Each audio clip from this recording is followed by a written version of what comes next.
This evening represents Florida's 17th congressional district, a state filled with Jewish people. And I'm sure his constituents are very concerned about what's been happening here at home. Let's welcome back to the program, Congressman Greg Steube. Hey, Steubes, how you been, brother? Hey, Dan. Good. How are you? Well, as you can tell, I'm a little upset. I mean, as you should be. This is insane, Greg, that in this day and age of lefties that say they're so diverse, so inclusive, a radical progressive agenda has taken off so great against the Jewish community that people are now getting killed. And you've got members on the other side of the aisle in your house, pardon me, my house, our house, that are spewing this crap on the steps of Capitol Hill, like Rashida Tlaib.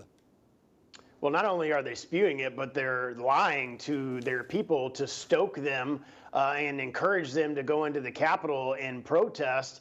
Kind of sounds like January 6th in an insurrection, but of course, the people here aren't going to charge it as such. I would actually be surprised if the people that were arrested for the pro-Palestinian rally that were illegally in the Capitol, stopping official business, will even be charged with a crime.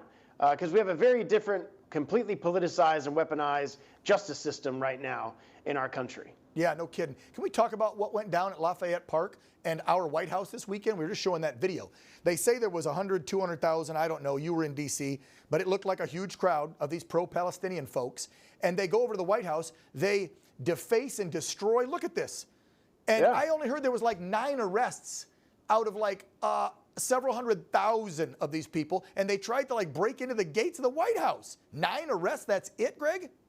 It's absolutely insane how far our country has fallen under Joe Biden and how we have such a disparaging difference of how they're going to treat conservatives. If those were pro-Trump, pro-conservative rallying around the White House, defacing the White House, jumping over the fence, trying to break down the fence, don't you think that their response would be much different than their response has been with these pro-Palestinian individuals who are protesting? Tear gas, totally batons. Different. Yeah, let me tell you. There'd be vans full of people arrested that night. But no, 9 people got busted. That's it. How about that our alleged vice president, Kamala Harris's stepdaughter, is out raising money? And did I see the figure? Was it 800 grand already? Oh, pardon me, 8 million. I knew it was an 8. 8 million. 8 million she's helped raise for Gaza. Now look, I know there's innocent women and children over there dying, but a large portion of the Palestinians also support Hamas. And sorry, but Israel and us can't help it if Hamas uses them as shields. And as we know, the money doesn't even make it to them because they control the Gaza Strip.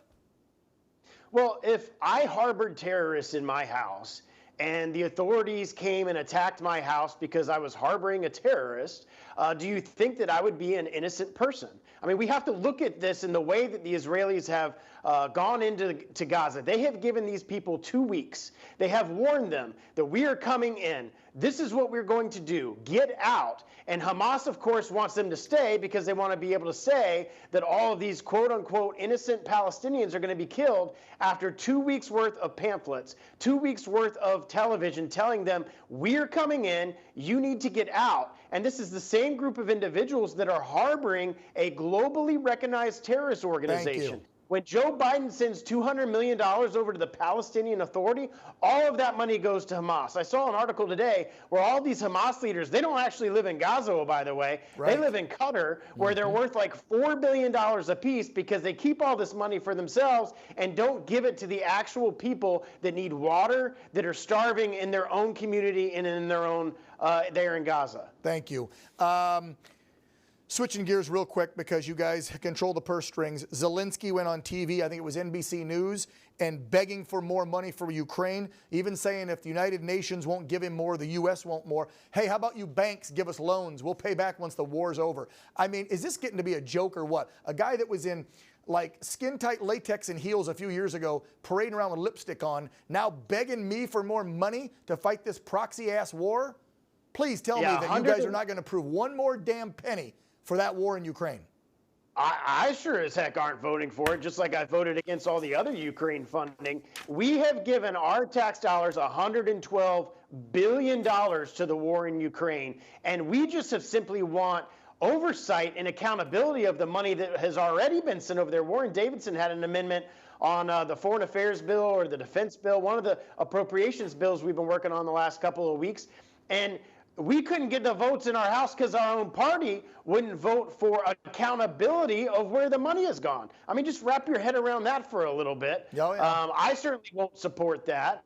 And now you have the aid to Israel being held up in the Senate by the Democrats because they want more money to go to Ukraine with no accountability. This, of course, is the country that gave Hunter Biden millions of dollars and Russian oligarchs that gave $5 million to Hunter Biden. And he was on an energy company getting paid tens of thousands of dollars a month in Ukraine. So it's causes some questions as to why the Democrats want us to continue to send billions of dollars into a country with zero accountability whatsoever.